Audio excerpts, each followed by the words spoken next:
Appilikeeshinii firii hojjetan yookaan intarneetaa itti fayyadamnu biyyoota Arabaa keessumaa Saudi Arabiyaa keessatti yeroo tokko tokko dhufanii yeroo kaan kutuudhaan hedduu nu jeeqanii garuu akkasumatti yoonii fi kun hojii dhiisees kun hojii eegala waan ta'eef xiqqishoo furmaanni jira.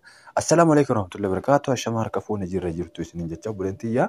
Arraas mee appilikeeshina tokko isinii qabadhan dhiyaadheera. Inni kunis maal yoo jettan appilikeeshina kana.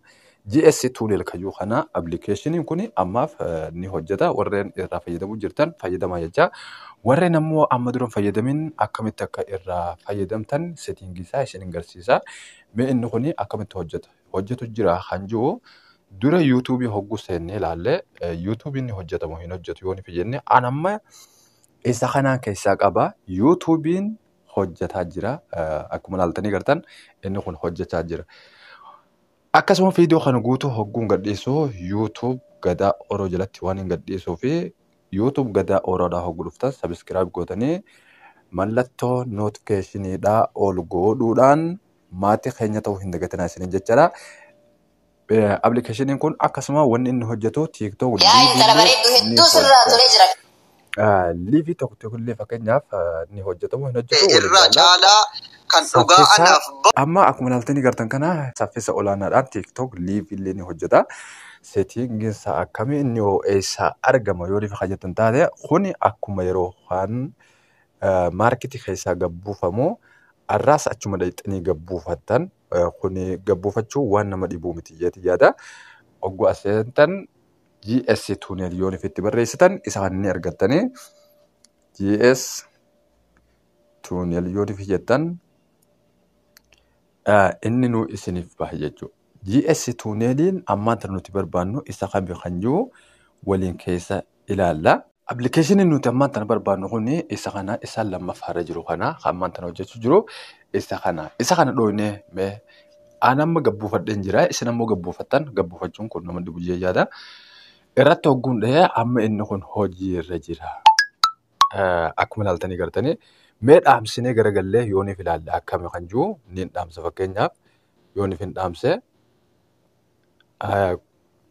if duuba deebinee maalitti akka hojjechuutti jiru laaluudhaaf jecha TikTok reefuu ni hojjetamu hin hojjetu. Okay. Barsiisaa koo doktora jaalalaa akkam jirta shamara jaalachuuf ta'a akkamiin barbaachisaa yeroo bilisii kun akkuma koomitii agartan. Viidiyoo duraan darbe malee viidiyoo ammaan tana haaraa akka dalaguutti hin jiranii argitanii ogguu isa kana irraa dhaamsine garuu isa keessa seennee amma settingii isaatii fi akkamitti akka hojjetu waliin dalagsifne haalaallu yeroo tokko hogguu irratti gadhooyne kun inni kun waan isin dhibuu miti gara gubbaatti lakkoofsa arabii takka yeroo lama yeroo lama sadi yeroo lama gama jalaatti hogguu gabbuufattan ammoo ingiliffaadhaan akkasumatti takka yeroo lama sadi yeroo lama keessanii serverii isaa ammoo alaabaa tanaa ni argatan jee yaada. Alaabaa tanaa tan tokkoffaa kanarratti dhooytanii amma tokkoffaa kanarratti dalagu waan ta'eef alaabaa tokkoffaa tanatti eega dhooytanii booda serveriin isaa wanni bira tan guunnu hin jiru zeen lammaffaarra keessanii garuu tokkoffaarratti yoo isiniif hojjetu ta'e isinii yaaltanii amma lammaffaarra naaf hojjeta. Lammaffaarratti dhaheen amma ogguu itti connect ogguu goone akkamitti akka hojjetu waliin ilaalla. Magariisa ta'ee jira. Start amma hojii eegalee jira. Okay. Mee viidiyoo reefuun tana hojjechuu diddisan irratti dhooynee amma akkasi. Hordoftoonni tiyya kabajamoo viidiyoon kun yoonii fi isinitti tola ta'e waliif sheer godhuudhaan warreen karaa YouTube dhuftanii daawwatan ammoo subscribe gootanii koomentiidhaa fi laayik godhuudhaan nu jajjabeessuu hin dagatinaa jechaadha. Viidiyoo biraatiin hamma walitti deebinuus nagayaan naaf tura.